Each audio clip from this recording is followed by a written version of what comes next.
Hello, good morning. How are you today? Happy Friday! Yeah.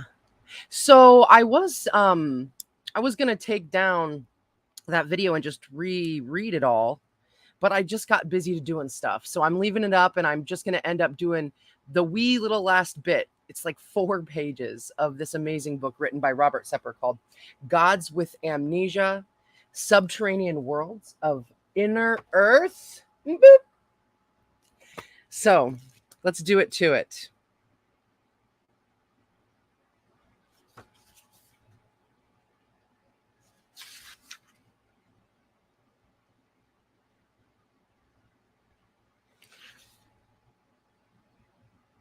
So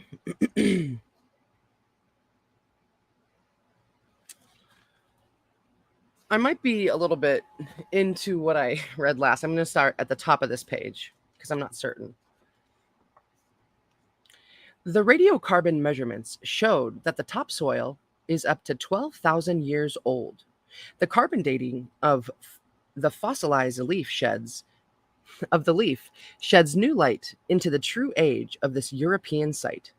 If the leaf is 25,000 plus years old, this implies that the construction was carried out by one of the oldest civilizations known, stretching into the Pleistocene or the Ice Age. Hey, cool gamer, welcome in. Still morning voice. The process of debris cleanup and wall support will likely last several more years before the pyramid of the sun is reached. The workers and volunteers have already secured, cleaned, and illuminated about 600 meters of the underground network. The network of underground tunnels were discovered under the complex of Visoko, Visoko, at depths ranging between 5 to 25 meters. On average, the height of the tunnels is 3 meters and the width is 2.5 meters. The labyrinth consists of passages and chambers spreading across several kilometers, and the distance from the tunnel entrance to the Pyramid of the Sun is approximately 3 kilometers. I think I may have read that far, but I wasn't certain, so I thought I'd just do it to it. So figure 92, subterranean tunnels beneath the Bosnian site. Boop.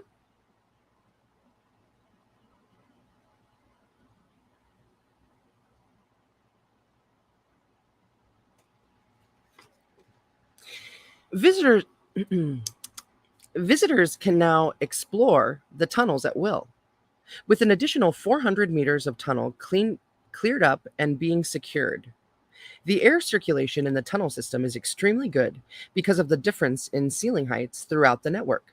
These height variations cause differences in air pressure and natural ventilation. The slope of the tunnels is 1.5 degrees, which enables proper water drainage.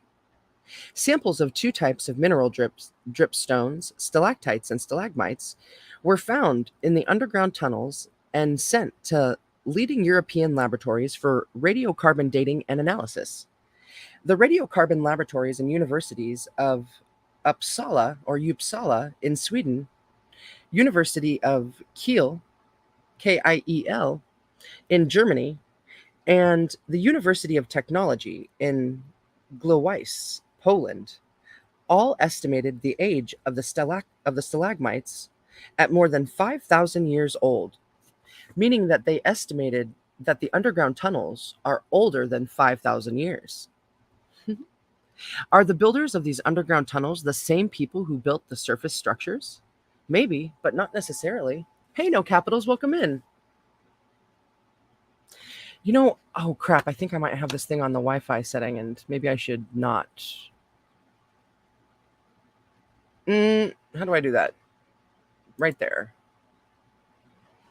Okay, it is turned off. Okay, good.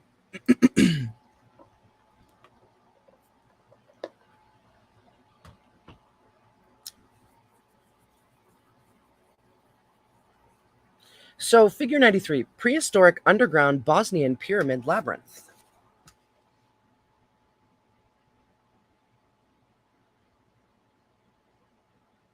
Dang, when I was really little,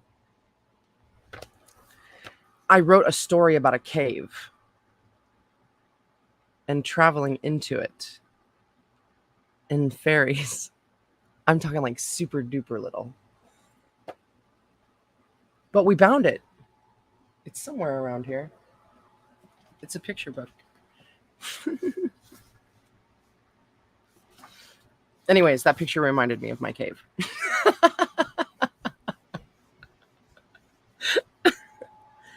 All right.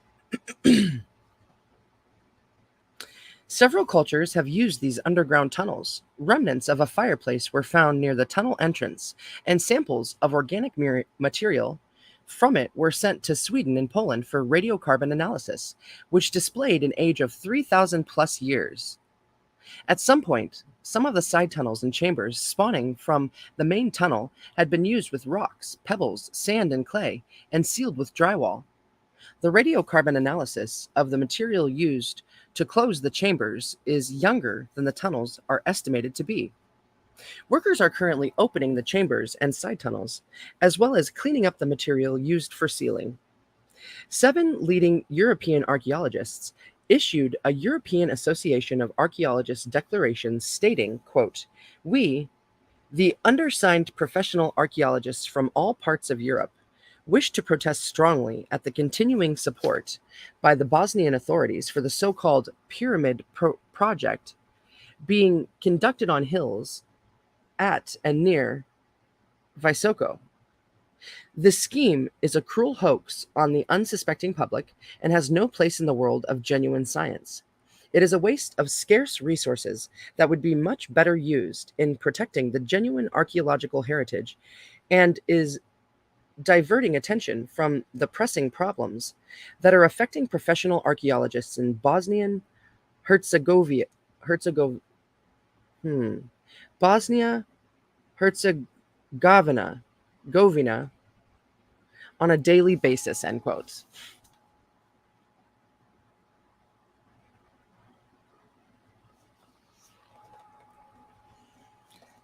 Okay.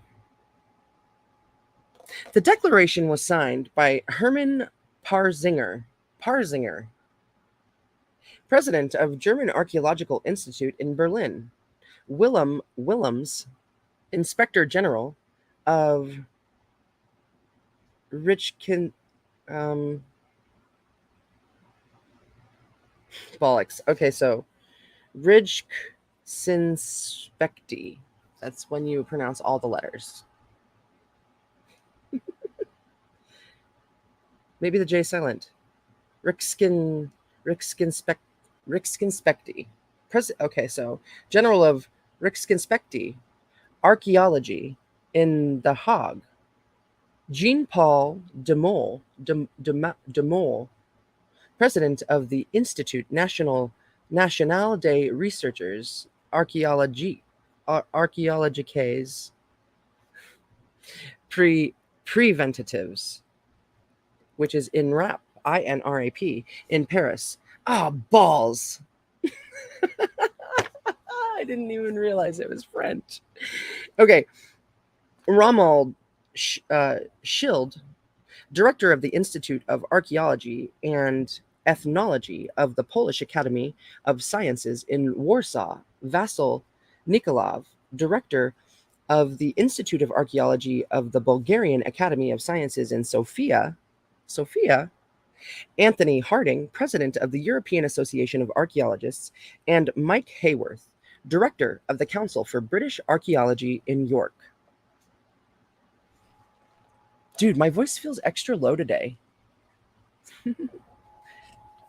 Well, I mean, I guess I've only been awake for like an hour and a half. And this is the first I spoke.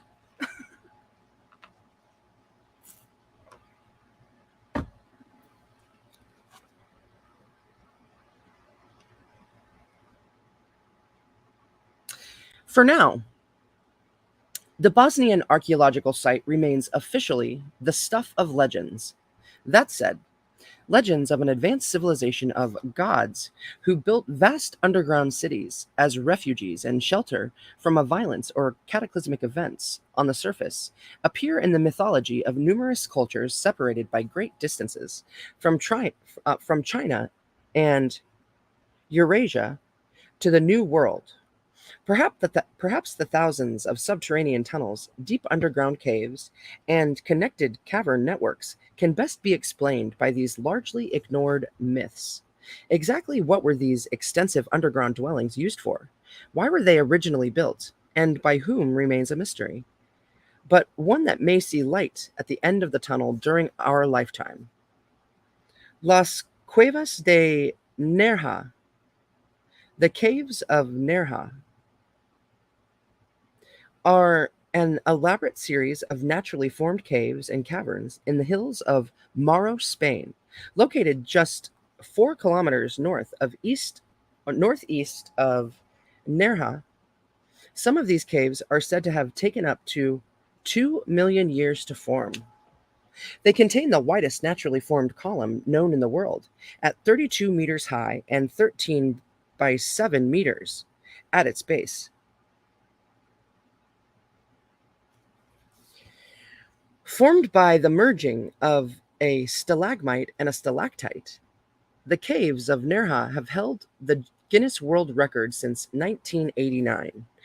Figure 94, Las Cuevas de Nerja, Maros, Spain.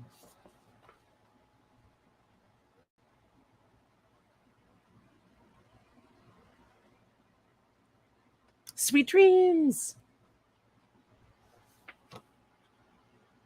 Stretching over 3 miles, about 5 kilometers, these caverns are a major tourist attraction. The site is steeped in both geological and archaeological interest. Cave paintings depict goats, horses, seals, and birds in red and black pigments. These enormous caves have surprisingly easy access via via via via, via a flight via via a flight of stairs and concreted pathways to allow tourists to move easily about. In February 2012, it was announced that Neanderthal cave paintings had been discovered in the caves of Nerja. These paintings have been radiocarbon dated to between 43,500 and 42,300 years old. Damn, Bean. If this dating holds true, then it suggests that the paintings may be substantially older than the 30,000-year-old Chauvette cave paintings in Chauvette cave paintings in southeast France, thought to be the earliest example of Paleolithic cave art. This is a big deal in the world of anthropology, as no permanent cave art has previously been attributed to our Neanderthal cousins. The Scotchgen cave system in Slovenia includes the highest cave hall in Europe, featuring a massive underground gorge with a waterfall and a bridge over the gorge that looks like something out of the movie The Lord of the Rings. The caves have beautiful stalactite and stalagmite structures, which resemble melted wax. Figure 95. Scotchgen Caves are a huge underground labyrinth of over 6 kilometers of underground caverns and passages. Damn, Bean.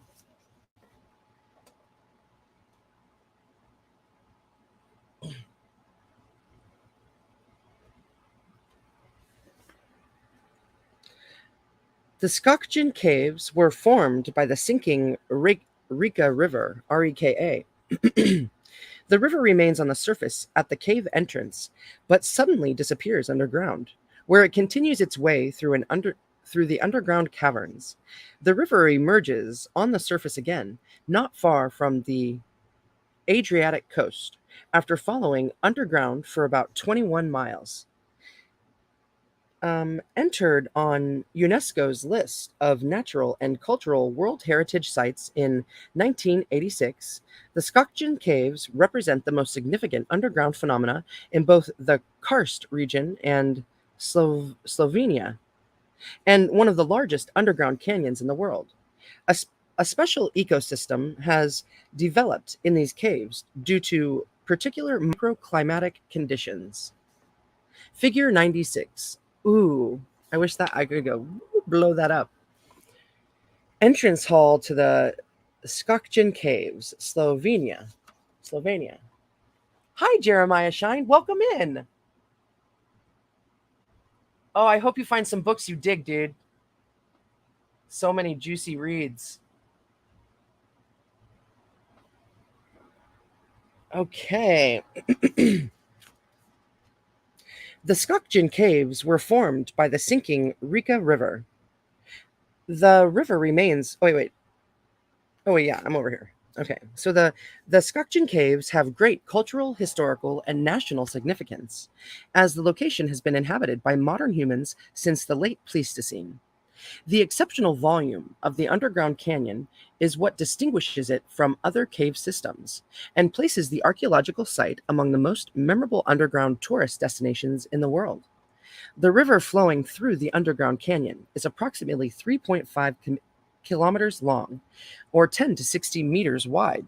Oh, no, no, not or, but all, that was just a comma.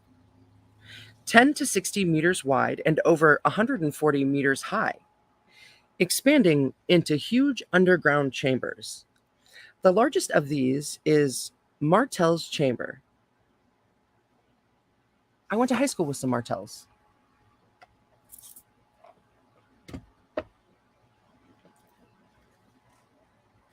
With a volume of 2.2 million cubic meters, making it one of the largest discovered underground chambers in the world.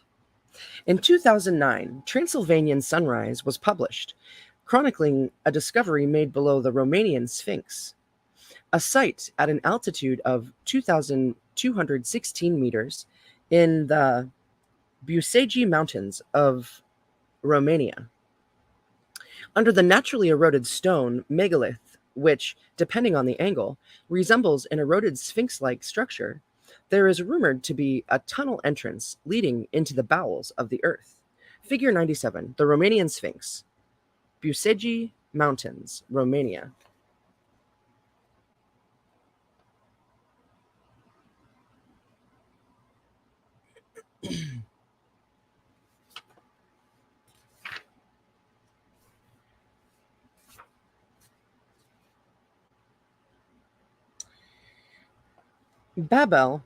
or Babele, Babel, meaning old women, is the local Romanian name for an area on the Buseji Mountain Plateau, only a 10-minute walk from the Romanian Sphinx, one of the most popular tourist destinations in the country. It gets its name from the mushroom shaped rock formations that are found there, which are the result of erosion. Figure 98. Babel, on the Buseji Mountains Plateau in Romania.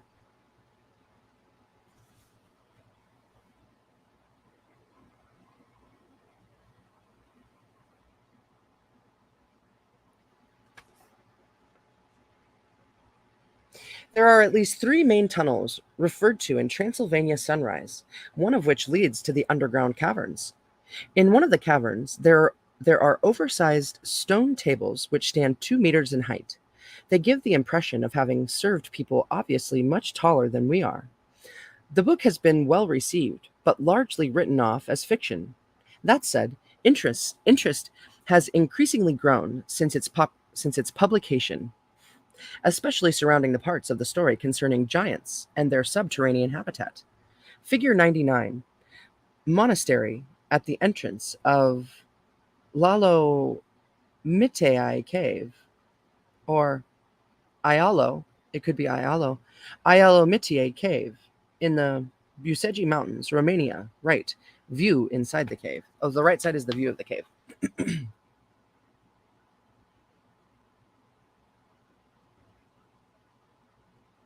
Oh, inside cave.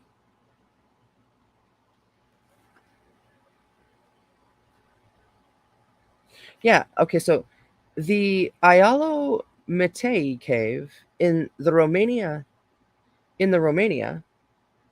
near the border of Transylvania, is said to have mysterious tunnels which lead into areas not accessible to the tourists who come to visit the monastery which guards one of the caves. Could Romania be another entry point to the world below? Some claim the answer is yes, and suggest that the Romanian Intelligence Service Department Zero conspire to keep it hidden. If entrances to subterranean worlds exist in Romania, or in other parts of the world, then why keep them a secret? A better question might be, who benefits from keeping discoveries pertaining to the inner earth shrouded in secrecy? Having been academically educated in anthropology, I have formally concluded that the accepted model for human origins, popularly referred to by the media as the out of Africa replacement theory, is unambiguously false. The recent sequencing of the human genome, as well as current discoveries made in the hominid fossil records, have firmly established, at least in my mind, that we are all, in fact, members of a hybridized species. Since the end of World War II, organizations with globalist agendas, such as the United Nations, have disseminated politically correct egalitarian propaganda, insisting that a single, genetically mutated hominid race emerged from Africa. No credible scientific evidence adequately supports this obsolete hypothesis, despite the seemingly endless funding and media attention it receives. In ancient cultures around the world, one never finds legends or myths about people descending from apes. In fact, the opposite is the case in many cultures. For example, the Maya. Quote, the second world, or sun, was governed by Quetzalcoatl, and the earth was populated by humans. This would come to an end through hurricanes and floods. The survivors fled to the top of the trees and were transformed into monkeys, end quote. So, if we did not come down from the trees, could it be instead that we emerged from below? The introduction to this book attempts to establish the point that sunlight is not necessary for photosynthesis, nor for the chain of life to be established. The oxygen we breathe comes primarily from aquatic organisms, many of which thrive near deep underwater vents, including some species which are bioluminescent. The light of these In light of these facts, it seems entirely plausible that not only do civilizations survive comfortably underground, but that they might have originated there as well. If they exist, the obvious advantages afforded to such sheltered subterranean civilizations, given the periodic cataclysmic events which devastate the surface population, makes conspiracy theories regarding underground overlords suspiciously likely. Could it be that the inner world not only holds the answers to our ancient origins, but also to some of the mythological races some ancient cultures perceived as gods? Gods? And this is figure 100. Robert Sepehr, Pergamon Museum, Berlin, Germany.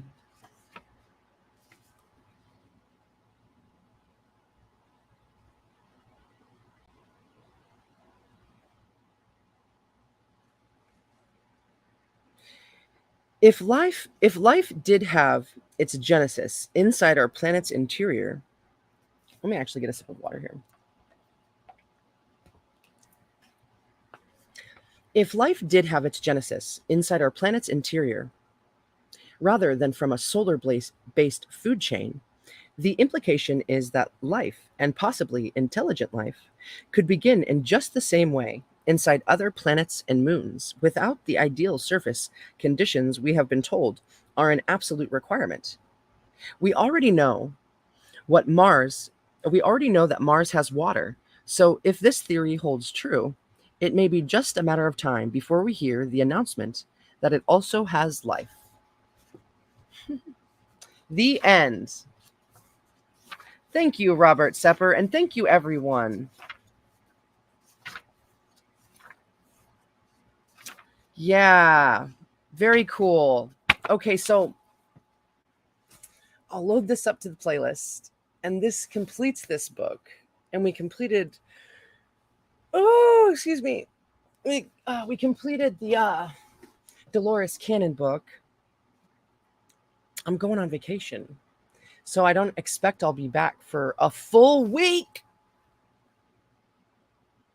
but I will be back. So have a great 8/8 Lionsgate, a great full moon. Yeah, what are we releasing to make room for? And what are we drawing to ourselves? Like magnets, like emperors and empresses. All right, I love you guys. Take care of yourselves. I'll talk to you very soon. Mwah. Thank you, thank you, thank you.